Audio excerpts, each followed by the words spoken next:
Chapter 1.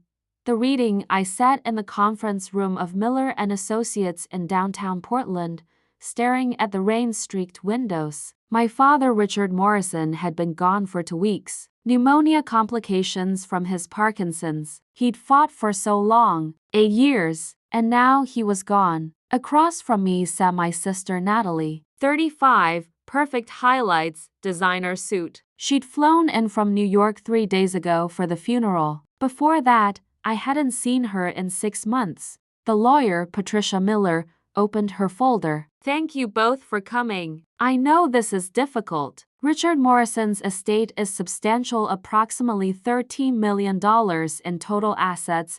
Natalie sat up straighter. She'd always been interested in the money. Let's begin, Patricia said. I, Richard Morrison, being of sound mind, declare this my last will and testament, executed on September 15, 2024, that was 6 months ago. Dad had been declining but still sharp mentally. Patricia continued. To my daughter, Natalie Morrison, I leave my late wife's pearl necklace and matching earrings, valued at approximately $15,000. I also leave Natalie a cash bequest of $50,000. Natalie's smile faltered. That was it. To my daughter, Claire Morrison, I leave the following. My residence at 2847 Northwest Thurman Street, valued at $2.8 million. My investment portfolio, valued at $4.2 million. And my 3 restaurants, Morrison's Table, the Garden Room, and Riverside Bistro, with total valuation of approximately $6 million. I couldn't breathe. Everything. He left me everything. Natalie stood up. That's not fair. There must be a mistake. There's no mistake, Miss Morrison. She gets $13 million and I get $50,000. I'm the oldest. I went to law school. I built a career. This is insane. Your father was very clear about his wishes. This is garbage. She just stayed here doing nothing while I was out building a life. Why does she get everything? Patricia remained calm. It was his final wish. That's not a reason. Dad must have been confused, sick, not thinking straight. Your father executed this will 6 months ago. He was evaluated by 2 doctors who confirmed he was of sound mind. The will is legal and binding. Natalie turned to me. You did this. You manipulated him. You stayed here and poisoned him against me, Natalie. I didn't. You did. You made him think I abandoned him so you could steal my inheritance. Miss Morrison, Patricia interrupted. Your father left a letter. Would you like me to read it? Yes, Natalie snapped. I want to know what lies she told him. I hadn't said anything. I'd just been there every single day for 8 years. Patricia pulled out a sealed envelope, opened it carefully. Dear Natalie and Claire, if you're hearing this, I'm gone. And Natalie, you're probably angry. You're probably accusing Claire of manipulating me. So let me be very clear. Claire did nothing wrong. This will reflect exactly what I wanted. Let me explain why. 10 years ago, your mother was diagnosed with stage 4 pancreatic cancer. The doctors gave her 6 months. She lived 9. Those 9 months were the hardest of my life. Watching the woman I loved fade away. We needed help. We needed family. I called you, Natalie. You were in your 2nd year at Columbia Law. You said you were too busy, that you had exams, that you couldn't deal with it. You told me to hire a nurse, so I called Claire. She was 22, starting her senior year at Portland State, studying architecture. She had her whole future ahead of her. When I told her mom was dying, she didn't hesitate. She withdrew from school. She moved back home. She spent 9 months caring for her mother, changing her mother's bedclothes when she was too sick to move, holding her hand through the pain, reading to her, making her comfortable, being there every single moment until the end. You came to the funeral, Natalie. You cried. You gave a beautiful eulogy. And then you left. Back to New York. Back to your life. You didn't call for 2 years. Meanwhile, Claire was 23 years old with no degree, no career prospects, grieving her mother. She could have left. She could have gone back to school. But she stayed with me. Because I was alone. Because she didn't want me to be by myself. Then I was diagnosed with Parkinson's. That was 8 years ago. Claire was 24. I told her to leave, to live her life, to finish school. She refused. She said family takes care of family. For 8 years, Claire has been my caregiver. She helped me when I couldn't button my shirts, when I couldn't cut my food, when I fell and couldn't get up, when the tremors got so bad I couldn't hold a glass of water. She gave up her 20s, her career, her chance at a normal life. For me, you visited twice a year, Natalie, Christmas and my birthday. You stayed 3 days each time. You'd check your email during dinner, take calls from your firm, tell me about your cases, your promotions, your life in New York. You never asked how I was doing. You never offered to help. You never noticed that Claire looked exhausted, that she'd aged 10 years and 8, that she had no life outside of caring for me. So here's why Claire gets everything. She earned it, not because she stayed hoping for money, but because she sacrificed everything without asking for anything in return. The restaurants are hers because she helped me run them when I couldn't anymore. The house is hers because it's been her home for 10 years while you built your life elsewhere. The investments are hers because she deserves security after giving me 8 years of her life. Natalie, you built a successful career. You make $300,000 a year at your firm. You have your own life. You don't need my money. Claire gave up everything to take care of this family. She needs and deserves this inheritance. I love you both, but love doesn't mean equal. Love means giving people what they need. Claire needs this. You don't. I'm sorry if this hurts, but it was my final wish. Dad. The room was silent except for the rain. I was crying. I hadn't known Dad felt that way. Hadn't known he'd noticed. Natalie sat frozen. Her face was red. Then she grabbed her purse. This is bullshit. I'm contesting this will.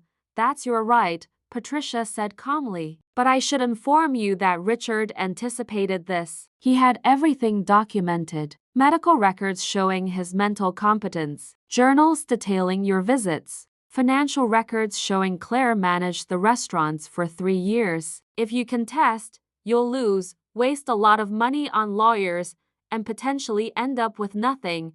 We'll see about that. She stormed out. Patricia looked at me. Are you all right? I don't know, I whispered. I never wanted this. I just wanted to take care of Dad. I know. He knew that too. That's why he left you everything. She handed me papers. There's a lot to handle. The restaurants need immediate attention. The house needs to be transferred. Take a few days to process. Then we'll meet to discuss next steps. Okay. After she left, I sat alone in that conference room. Outside, Portland stretched gray and wet. The city I'd never left. The city where I'd spent 8 years watching my father slowly fade. I thought about what he'd written. About Mom. About Natalie leaving. About me staying. I'd never thought I deserved anything for it. I'd just done what needed to be done. But Dad had noticed. Had documented everything. Had made sure I was taken care of. And now I had to figure out what to do with $13 million and 3 restaurants I'd helped run but never owned. My phone buzzed. Text from my best friend Mira. How did it go? I typed back. Call you later. It's complicated. That night, I drove to the house on Thurman Street. My house now. I'd lived here for 10 years, but it had always been Dad's house. Now it was mine. I walked through rooms filled with memories. The living room where Dad and I watched Jeopardy every night. The kitchen where I'd learned to make his favorite meals when his hands shook too much to cook. The bedroom where he'd spent his final months. The hospital bed we'd rented taking up most of the space. In his study, I found more papers. Notes he'd written. Instructions for the restaurants. Letters to me he'd never sent. I opened one dated 3 years ago. Claire, I know you think you're just doing what anyone would do. But you're wrong. Most people wouldn't. Most people would have left, would have lived their lives, would have visited occasionally and felt that was enough. You stayed. You gave up everything. I see you, sweetheart. I see how tired you are, how you pretend everything is fine, how you never complain. I'm sorry I've taken so much from you. I wish I could give you back those years, but I can't. All I can do is make sure you're taken care of after I'm gone. All I can do is say thank you. And I'm so proud of you. Dad, I cried until I couldn't anymore. Then I called Mira. The next morning, I woke up to 17 missed calls, 12 from Natalie, 5 from numbers I didn't recognize. I listened to Natalie's voicemails. Claire, call me back. We need to talk about this. I'm serious. You can't just take everything. It's not right. Call me back or I'm getting lawyers involved. You're being selfish. This is family money. You need to share it. The last one was different. Quieter. Claire, please. I'm your sister. We need to work this out. Call me. I didn't call back. Instead, I drove to Morrison's Table, the flagship restaurant in the Pearl District. Dad had opened it 30 years ago. It was his pride and joy. When I walked in, the staff was setting up for lunch service. Maria, the general manager, looked up and smiled sadly. Claire, how are you? I'm okay. Can we talk? We sat at a corner table. I told her about the will, about Dad leaving me the restaurants. I knew he was going to, Maria said. He told me 6 months ago, said you'd earned it, that you've been running this place anyway for the past 2 years. I was just helping Claire. You've been doing everything. Ordering, scheduling, menu planning. Richard couldn't manage anymore. You stepped in. This restaurant would have closed without you, but I don't know how to actually run a business. You've been running it. You just didn't have the title. Now you do. She was right. For the past 3 years, as Dad's Parkinson's worsened, I'd taken over more and more. Started as helping with paperwork, then managing staff, then everything. What about the garden room and Riverside? I asked. Both doing well. You've been overseeing those too. Claire, you've been the real owner for years. Now it's just official. My phone rang. Natalie again. I declined the call. Sister problems? Maria asked. She's angry about the will. The one who barely visited? Who I saw maybe twice in 10 years. That's the one. Of course she's angry. She expected to inherit and got nothing. But she doesn't deserve it. You do. I didn't do this for money, I know. That's exactly why you deserve it.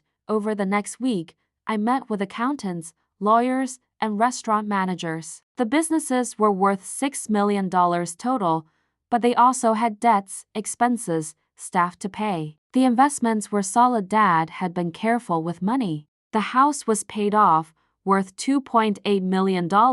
I was worth $13 million on paper. In reality, I was overwhelmed. Natalie kept calling, kept texting. I finally agreed to meet her for coffee. She showed up with a lawyer. Seriously? I said when I saw him. This is Jeffrey Park. He specializes in estate litigation. We sat. Jeffrey pulled out papers. Miss Morrison, my client believes your father's will is unjust and possibly the result of undue influence. She's prepared to contest unless we can reach a settlement. A settlement? Natalie is willing to accept a 50-50 split of the estate, $7 million each. That's more than fair considering she's the older daughter.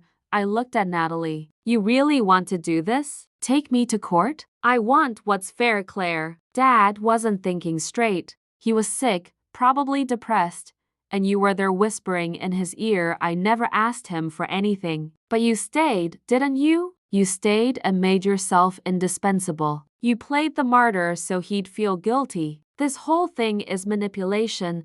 I couldn't believe what I was hearing. I stayed because Mom was dying, because Dad had Parkinson's, because someone needed to be there. Where were you, Natalie? Where were you when Mom was throwing up blood? When Dad fell in the shower? When he couldn't remember how to tie his shoes? I had a career and I had a life. I had college. I had dreams. But I gave them up because family needed me. You chose your career. That was your choice. Don't blame me for making a different one, Jeffrey interrupted. Emotional arguments aside, Miss Morrison, Claire. My name is Claire. Claire. A 50-50 split is reasonable. Otherwise, this goes to court. Litigation will take years, cost hundreds of thousands in legal fees. Destroy what's left of your relationship with your sister. Is that what you want? I thought about it. About fighting Natalie in court. About lawyers dissecting every moment of the past 8 years,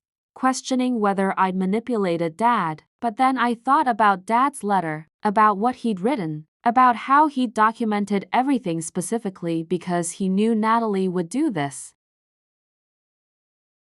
No, I said. No to the settlement? Jeffrey asked. No to all of it. I'm not giving Natalie half of anything. Dad left his will the way he wanted it. If she wants to contest it, fine. But I'm not negotiating.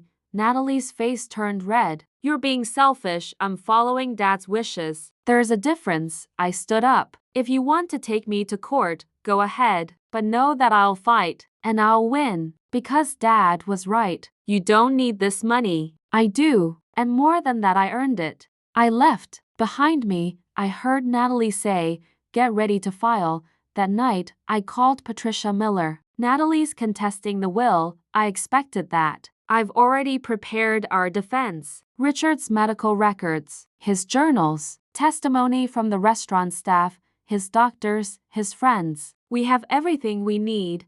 How long will this take? 6 months to a year, maybe longer if Natalie drags it out, and in the meantime, the estate is frozen. You can't sell anything, can't access most of the money. The restaurants will keep operating, they have their own accounts. But the house, the investments, tied up until this is resolved, so I was stuck. Living in the house I'd inherited but couldn't legally own. Running restaurants I'd managed but didn't technically control. Waiting for my sister to accept that I deserved what Dad left me. Mira came over that night with wine. How are you holding up? I feel like I'm in limbo. Everything's frozen. And Natalie's trying to paint me as some manipulative villain.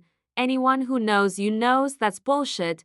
But what if the court believes her? What if they decide I did manipulate Dad somehow? Claire, you gave up 8 years of your life. You were there every single day. That's not manipulation. That's love. But legally, your dad left everything in writing. He was evaluated by doctors. He explained his reasoning clearly. You're going to win.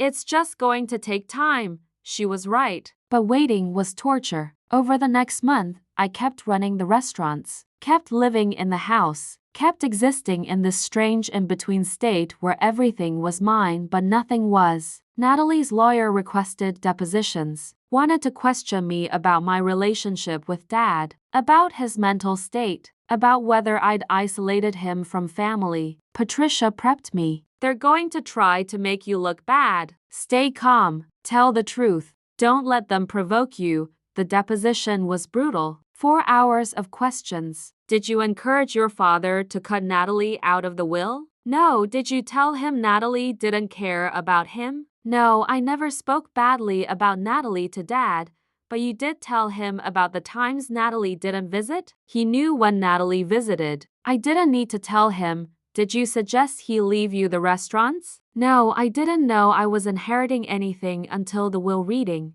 But you did help manage the restaurants, yes. Because Dad couldn't anymore. Someone had to, and you wanted to make yourself indispensable so he'd leave you everything. No, I helped because he needed help. I never expected anything in return, on and on, twisting everything I'd done into calculated manipulation. By the end, I was exhausted. How did I do? I asked Patricia afterward. You did great. You stayed calm, told the truth. They have nothing. It doesn't feel like nothing. It feels like they're tearing apart 8 years of my life and making it sound dirty. That's their job. But the evidence supports you. We're going to win this. I wanted to believe her. But late at night, alone in the house, I wondered, had I manipulated Dad without realizing it? Had I stayed because I wanted to help, or because part of me knew it might pay off someday? I hated that Natalie had put that doubt in my head, but I knew the truth. I'd stayed because it was the right thing to do. Because family takes care of family. Because I loved my dad and couldn't stand the thought of him being alone. The money wasn't why I stayed, but maybe it's why I could finally have a life again. 6 months later, We went to court. Natalie's lawyer argued undue influence, that I'd manipulated Dad when he was vulnerable. Patricia presented evidence: Dad's journals, medical evaluations, testimony from his doctors confirming he was mentally sharp until the end. Maria testified. Claire ran those restaurants for 3 years. She earned them, Dad's neurologist testified. Richard Morrison was cognitively intact. He knew exactly what he was doing. Natalie took the stand. Her lawyer asked, "Why do you believe your father's will is unjust?" "Because Claire manipulated him. She isolated him from me, made him think I didn't care." "Did you visit your father regularly?" I visited when I could. I live in New York. I have a demanding career," Patricia cross-examined. "How many times did you visit in the 8 years after your father's Parkinson's diagnosis?" "I don't know exactly, 16 times. Twice a year." "Your father documented every visit. Each lasted approximately 3 days. Is that accurate?" "Yes, and during those visits, did you help care for him?" "Claire was already doing it. That's not what I asked." "Did you help?" "No." "Did you offer to hire additional help to contribute financially to his care?"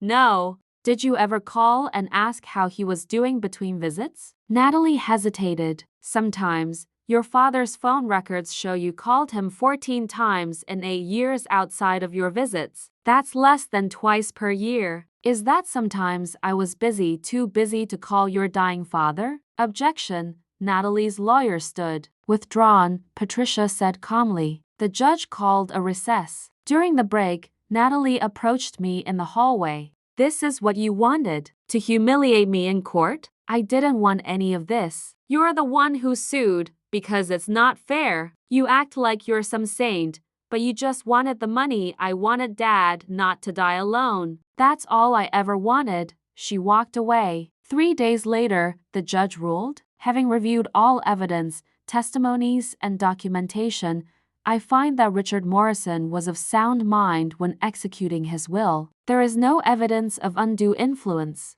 The will stands as written." Case dismissed. Natalie's lawyer filed an appeal. Patricia said it would be denied. It was. 2 months later, everything was finally, legally mine. With the estate settled, I could finally move forward. The restaurants needed attention. The Garden Room's head chef had quit. Riverside needed renovations. I threw myself into work, spent 14-hour days managing all 3 locations, hired new staff, updated menus, rebuilt what had declined during the legal battle. Mira worried. "You're working yourself to death, just like you did caring for your dad.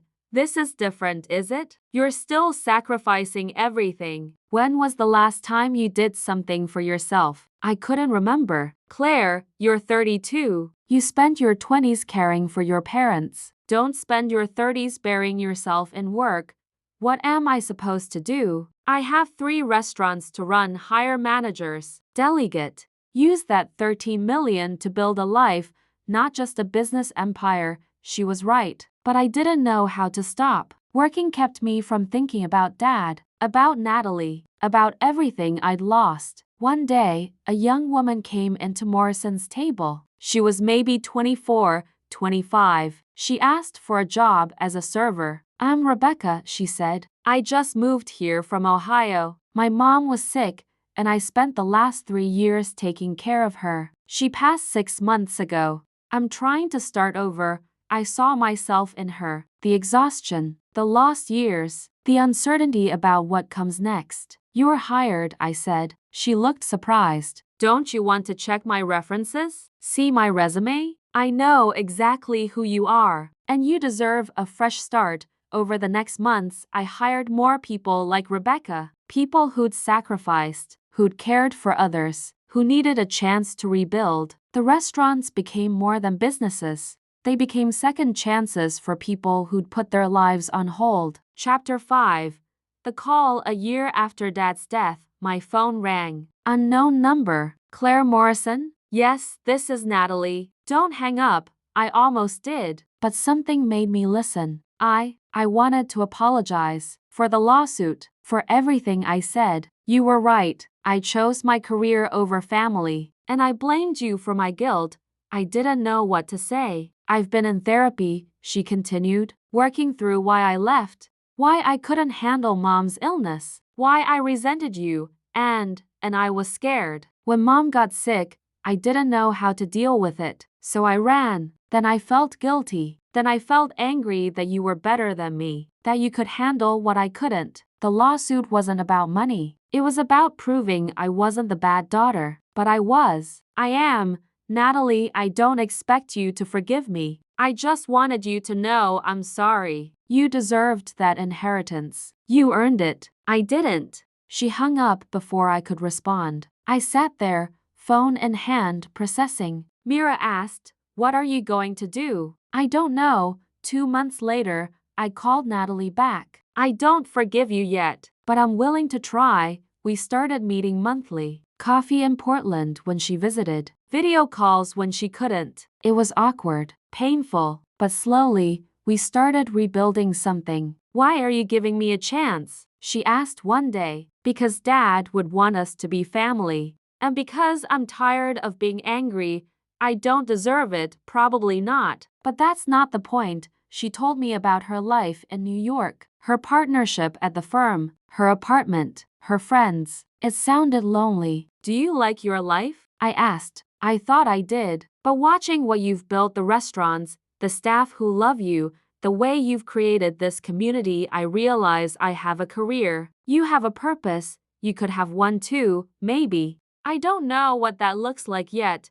3 years after Dad's death, I sold one of the restaurants. Used the money to start a foundation, the Richard Morrison Caregiver Support Fund. We provided grants to family caregivers, people like I'd been giving up careers, education, life to care for sick relatives, people who needed financial support, respite care, resources. Natalie flew in for the launch. This is beautiful, Claire. Dad would have liked it. He would have been proud. The foundation grew. We helped dozens of families in the first year, hundreds in the second. One recipient sent me a letter. You saved my life. I was drowning caring for my husband with ALS. Your grant meant I could afford help, could breathe, could survive. Thank you. That's when I realized the inheritance wasn't just about me. It was about using what Dad left me to help others the way I'd helped him. 5 years after Dad's death, I opened a 4th restaurant, but this one was different.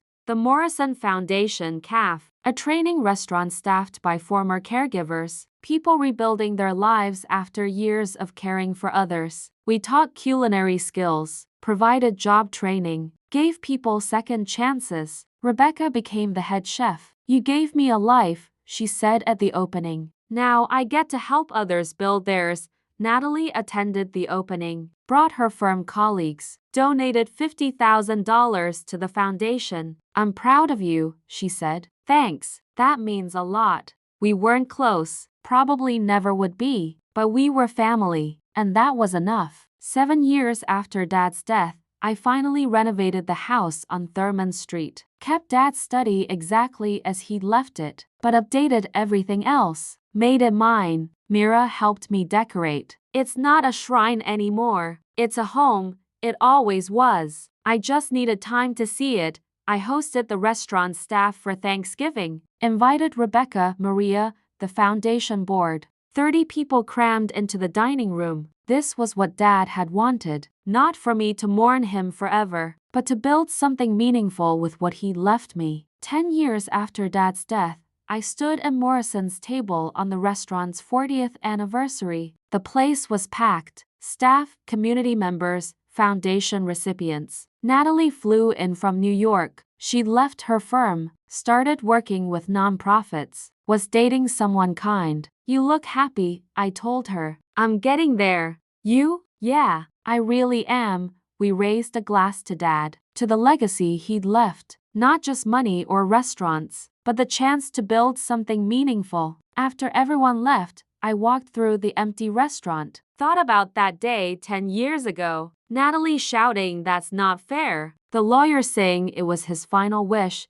It hadn't felt fair then. I'd felt guilty for inheriting everything. But now I understood. Dad didn't leave me everything because I deserved more than Natalie. He left it to me because he knew I'd use it the right way, to help others, to build community, to turn his legacy into something bigger than money. And I had. The restaurants thrived. The foundation helped hundreds. I'd built a life that mattered. That was Dad's final wish. Not just to take care of me, but to give me the resources to take care of others. And I'd honored it. If this story touched your heart, don't keep it to yourself. Hit that like button if you believe Claire deserved everything she inherited. Subscribe and turn on notifications so you never miss our next story, because family secrets, inheritance battles, and justice always have more chapters to unfold. Share this video with someone who needs to hear that sacrifice is never forgotten, and that doing the right thing always matters, even when it's hard. Drop a comment below. Do you think Natalie deserved a second chance? Or should some bridges stay burned? Your support keeps these stories coming. Thank you for being part of our community. See you in the next one.